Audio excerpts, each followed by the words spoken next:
Welcome to Sports Beat KC, the Kansas City Stars sports podcast and YouTube program. We're talking Chiefs with columnist Sam McDowell and Vahe Gregorian and beat writer Jesse Newell. Guys, the Chiefs come off a 28-18 victory at the San Francisco 49ers. One of the more impressive outcomes of the season for the Chiefs, and it happened when their quarterback played his worst statistical game of the year. So how does this happen? How do the Chiefs have an impressive victory with Patrick Mahomes having his lowest passer rating of the season, no touchdowns, 2 picks, all the things that go into a passer rating? What, Vahe, started off, how can the Chiefs win as impressively as they had with Mahomes playing in some ways as unimpressively as he did?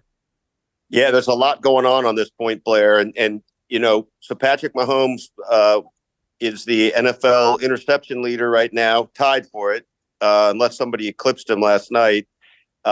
Worst quarterback rating of his career, 44.1, and more interceptions than touchdown passes, 8-6 this season.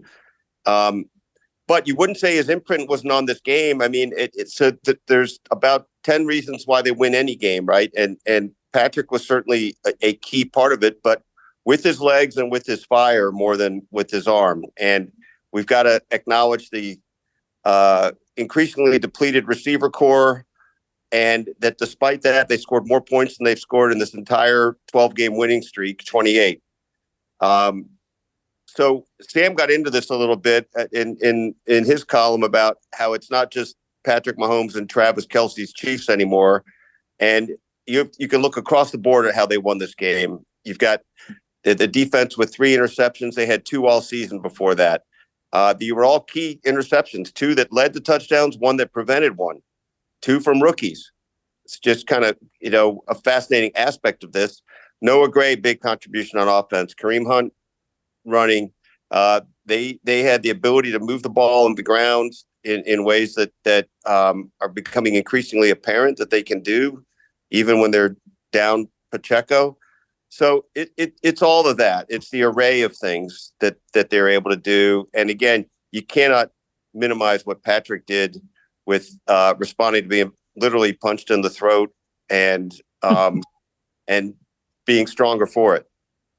Yeah, Sam, it's almost like you almost need to measure success differently with the Chiefs than you do with other teams, because it's not going to be a 130 passer rating game from Mahomes. We're not. It's more unlikely than likely that we're going to get 12 receptions for 115 yards from Travis Kelce, or even a Chris Jones 2 sack game, which we've had 1 of this year, and yet all 3 of those guys still have a major imprint on a game, even if their numbers say they don't. Yeah, but to me, it is about those other guys. I mean, the 3 biggest plays of this game against the 49ers in terms of win probability were a play that involved an interception from Christian Roland Wallace, who had played 1 defensive snap all year, interception from Jaden Hicks, who had played 13 defensive snaps all year, and then the punt return from McCole Hardman. And so the last Chiefs win we're talking about almost 300 yards of offense from 5 guys who were basically picked up off the street by the Chiefs, guys who other teams had cut and let go over the previous 12 months.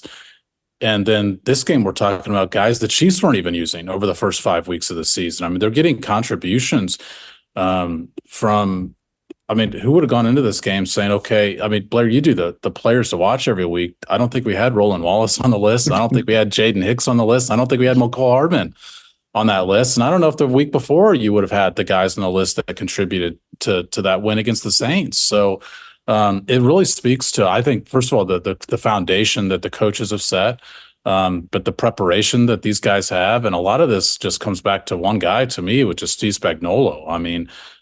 He's put guys in a position to succeed, and they're players that they haven't had success at this level. You're asking, like, Jaden Hicks was in the game because of Justin Reed was dealing with his hand injury for a couple of snaps, but he went into the game planning to play Roland Wallace, and to have a guy, an undrafted rookie, who has played 1 defensive snap all year, and you decide, hey, let's throw him in San Francisco, one of the most complex offenses in the league. Would be a good time to introduce him to the rest of the NFL.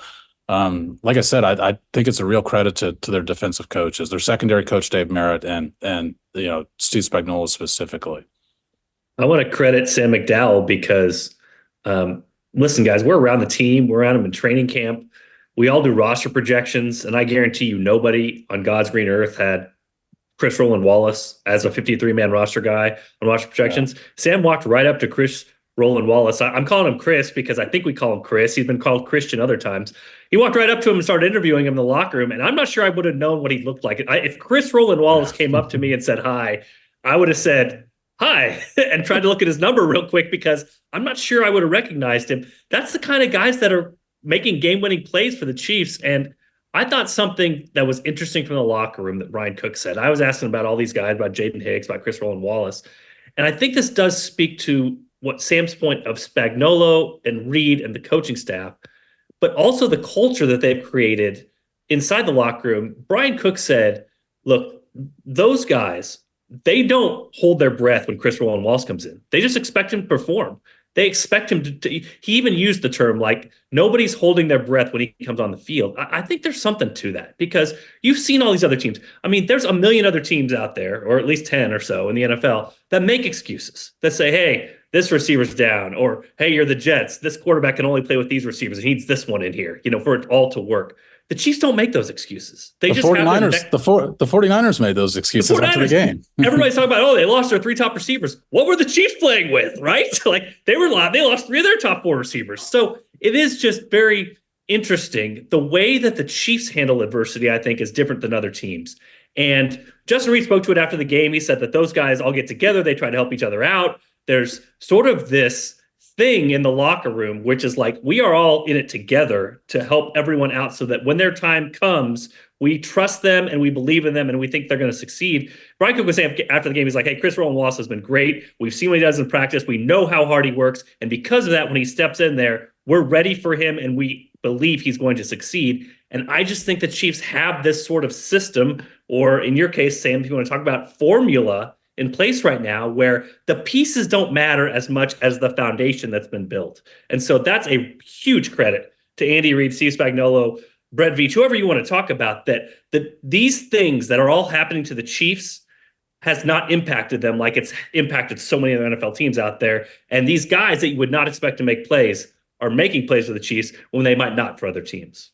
The one thing I would add to it is that this used to affect the Chiefs a lot. I mean, Blair, you mentioned that Patrick Mahomes had the worst quarterback rating of his career. He's had 17 days where he had like under 80 quarterback rating coming into that day in San Francisco. The Chiefs went 8-9 in those games. This was not a formula that they used to be able to make work. Like they used to depend on Patrick Mahomes being Patrick Mahomes. Just one other thing to add to this, we got, I think, kind of in the weeds with this a little bit late last season with how they were learning to play complementary football, in part because of necessity with the way the offense was going, and obviously because of the luxury of how good the defense was. And I think it's continued to be that, right? And that is one of those things that speaks to everything Jesse just said about the culture, about the next man up mentality, about understanding each side of the ball is obviously affecting how the other one goes, and whatever limitations they have on offense, they've been able to kind of contour it to a winning formula. So it does reflect sort of the 3-headed monster, I think, in a lot of ways that they have, with how Veach works with Andy Reid and how Andy Reid works with Patrick Mahomes. And now there's no doubt that Steve Spagnuolo is, I think, maybe one of the most significant forces. I don't know who's more significant in all this right now than Steve Spagnuolo and his defenses. But on the defensive side, for this to work, for a Chris Roland Wallace, and I had to look up his name just to make sure I got the Roland spelled correctly. Sorry to interrupt, Blair, but after the game, Andy Reid kept calling him Roland, and I couldn't be positive he didn't think his name was just Roland Wallace. Well, I'm kidding, kind of. I was joking on the way in there. We wondered how often Andy had spoken with him, or if he would have recognized him. And with Jared Hicks, until that interception, the poor guy was going to be known for the up back who couldn't get a yard on a fake punt. So, well, and Blair, his name's Jaden, so just so he can be doubly disrespected on this podcast, Right. Exactly. Sorry about that, Jaden. You should claim you did that on purpose just to fit this theme. Yes, so we're going with that. Quite obvious. Yeah. But it works on defense because of Trent McDuffie and Chris Jones and Leo Chenal, and you've got pieces around the seldom used players that we saw on Sunday. It reminded me a little bit of the Deion Bush interception in the end zone against the Ravens in the AFC Championship game. I think he only played 3 snaps in that game, and one of those was the pick. So we see that on defense occasionally with the Chiefs. On the offensive side, when your wide receiver rotation now is begins with Xavier Worthy and flows through Justin Watson and McCole Hardman and Sky Moore, I don't look. They did put up 28 points, which is the most they had in a game in quite a while. But is it sustainable to continue to go on like this with so many key players out? They found a replacement at running back for Isaiah Pacheco. I go back to wide receiver and wonder if they're going to make a move, if there's going to be a practice team call up. You're down to 4 guys, with Juju Smith-Schuster out. What's going to happen at wide receiver? Jesse. I think they'll call up a practice squad guy. I think they'll continue to look at the trade market, and I think it's another next man up mentality. I think the reason it works, and I think obviously we can get stuck on receiver with this particular team because of the lack of options that they have. But this is not a game where, like in basketball, you have to have a point guard, on the floor at all times because you got to bring the ball up. Like the Chiefs have masked some of this by just not playing as many receivers. They'll play tight ends, and Jared Wiley can block. And as Sam wrote about, Travis Kelce is getting, kudos from teammates in the locker room from his blocking. And, they now also, the other thing that we have to talk about with them in particular is the run game and how they've completely transformed how they run offense. I looked it up, next gen stats.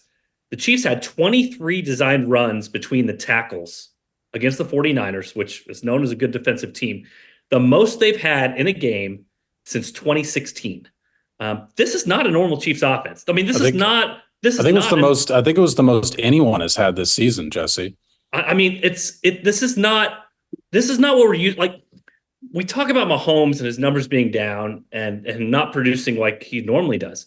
It's because normally, for a good reason, because the stats tell you should, the Chiefs throw the ball 2/3 of the time. You know what I mean? Like they rely on their pass game. Their pass game is what creates everything.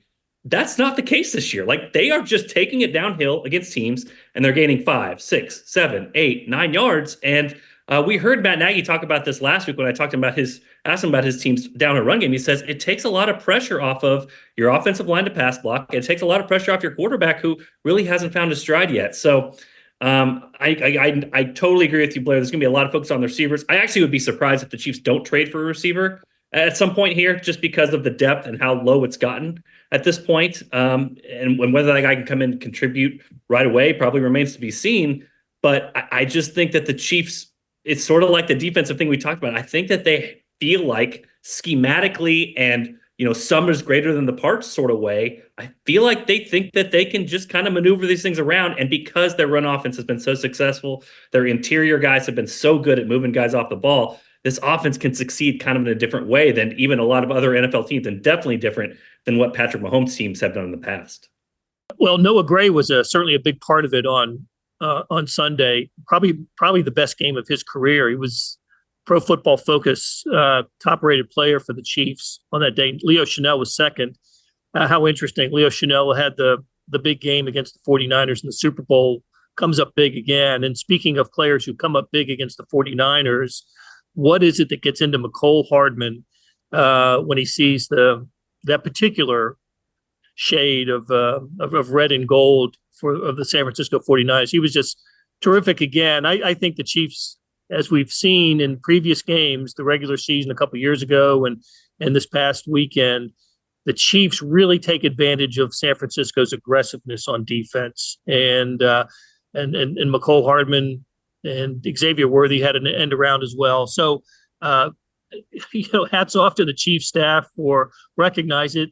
And what in the world is Kyle Shanahan and the 49ers staff doing, not recognizing that that's how the Chiefs have attacked them previously and got to them again this year?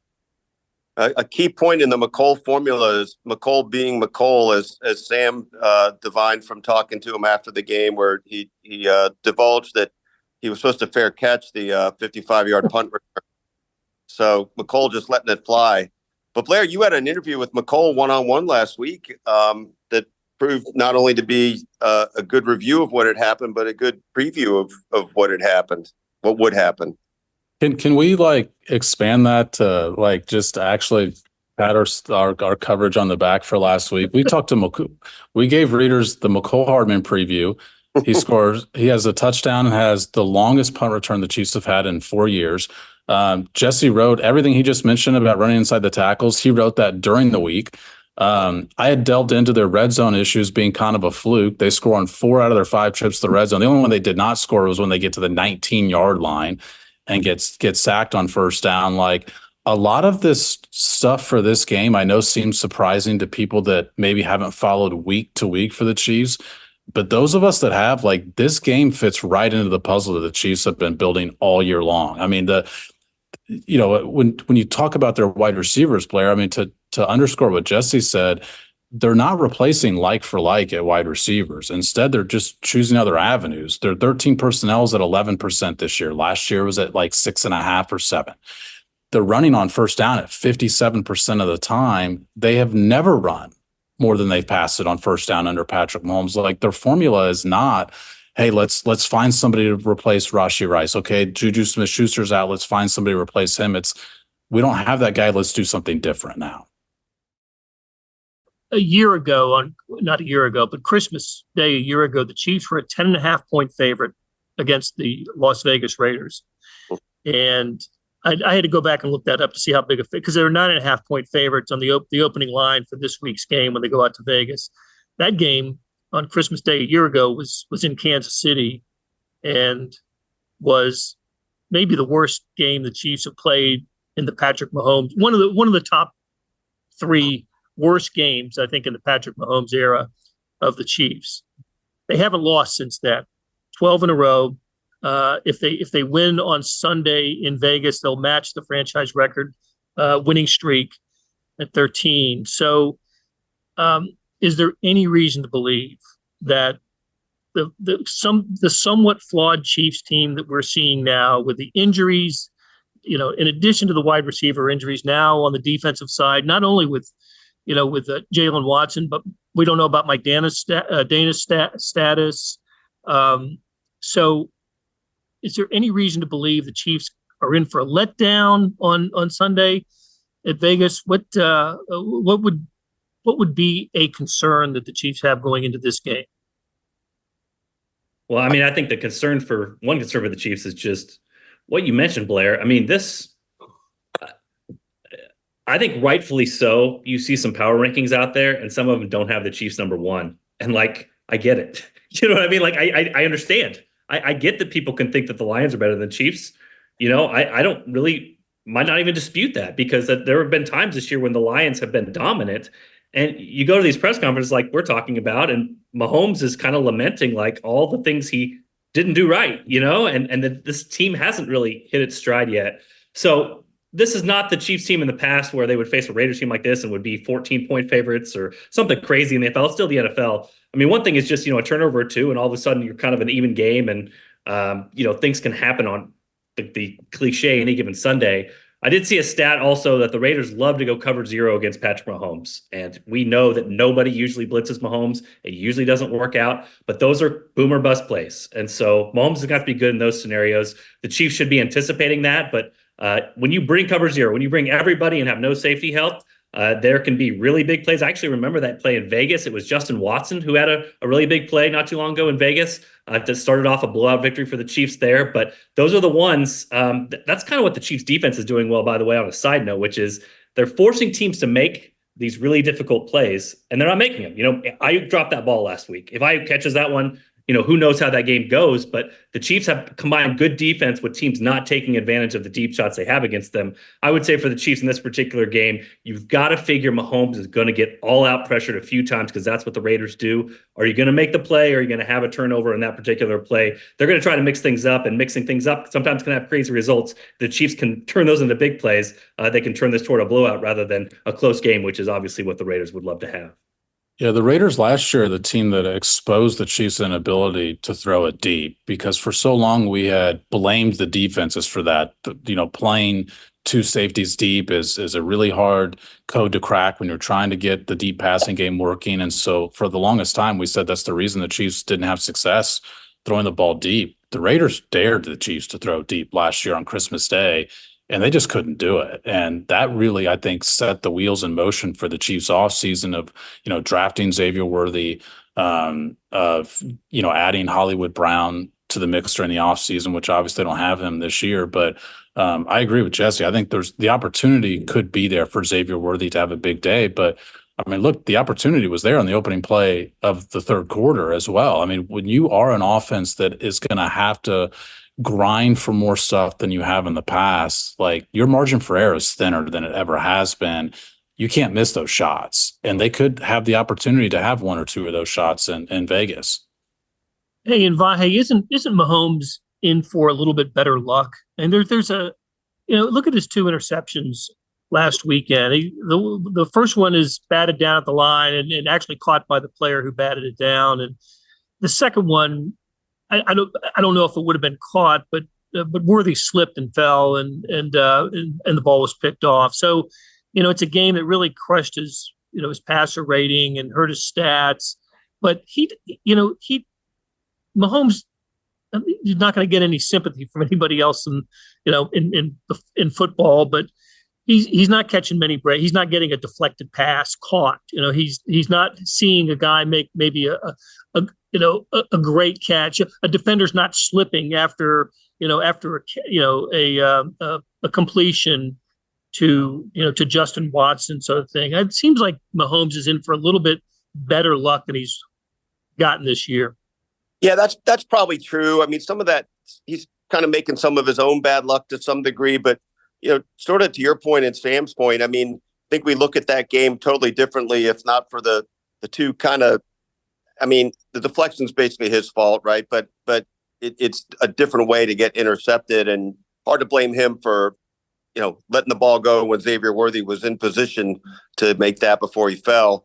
But as Sam referred to, if he hits that pass to Xavier Worthy, we're talking about a whole different complexion to that game. I thought, and I'd be interested to know if you guys agreed with me, it looked to me like Patrick really was making a concerted effort to stay in the pocket longer after bailing a lot more. And I think that had mixed reviews. I mean, he got sacked a couple times, and I think by late in the second half, he was more like in the darn it, I'm just going to go mode, or whatever the right word for that is. And I think also Blair, when you talk about the bad luck has also been losing all these guys. I mean, a number of his favorite targets. So we'll see. I would think that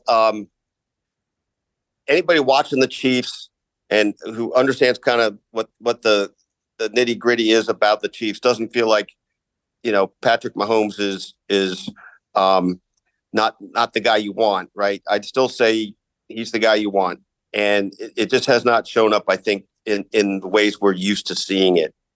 I'd love to hear what the other guys think about that, though. I mean, I know he hasn't been the sharpest season either. So what's so cool about Mahomes, I guess, is Sam's been all over this before, but like he's really good at the stuff we don't talk about. Like he's really good at avoiding sacks. He's really, really, really good at scrambling. And those two things have a huge impact on winning football games, and we just don't talk about them that much. So to your point, Vahe, like if you look at this last game and sort of what Mahomes is able to do, the scramble is one of the biggest plays of the game. I mean, Mahomes' scrambles, he's gone for 3 scrambles of 20 or more yards or something like that. And Chiefs have no runs, no running back run. We just talk about how they run the ball all the time. They have no running back runs over 13 yards this whole season. They had a 13-yard run this past game against the 49ers. So there are still some really good things that he does that we don't talk about probably enough. I mean, you look at some of these other quarterbacks around the league, their sack rates elevated. People blame the offensive line. Well, it's the quarterback. You know what I mean? The quarterback shares more blame than that. He's the one making the decisions and has, as you guys have talked about, the spatial awareness of kind of what's collapsing around him. So I still think Mahomes is playing a big part in their success. It's just, we're used to him being like a second-round fantasy football draft pick, and like right now he's borderline droppable. These stats, he's not putting them up. 6 touchdowns in 6 games. That's not something we're used to seeing from Patrick Mahomes, but it can still be effective. I think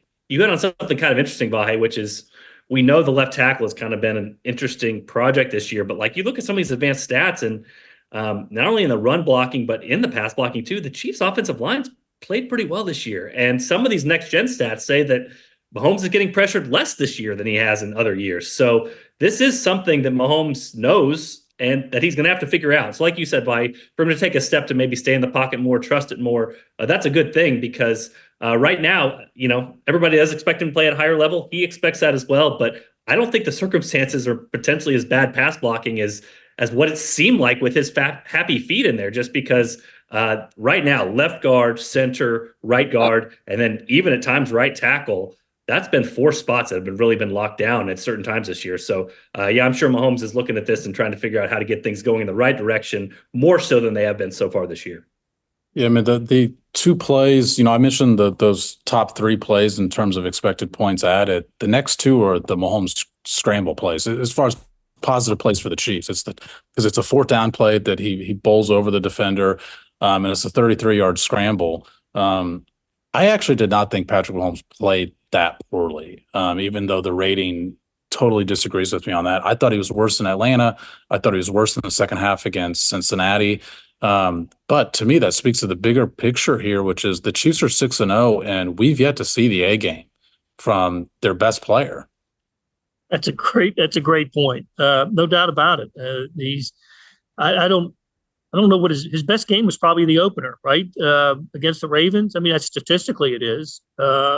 At least one of the top 2 anyway, was in the Ravens game, and they needed it that night.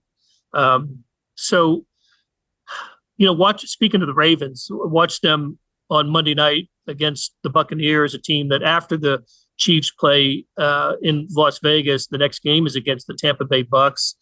They're down their top 2 wide receivers now. It just leads me to wonder when the best chance for the Chiefs' first loss. Do we have to go to Buffalo in about a month from now to determine that? Is there a bad vibe game between now and Buffalo? I think there's a couple teams that are more difficult than what they seem on the schedule. Tampa's one of them.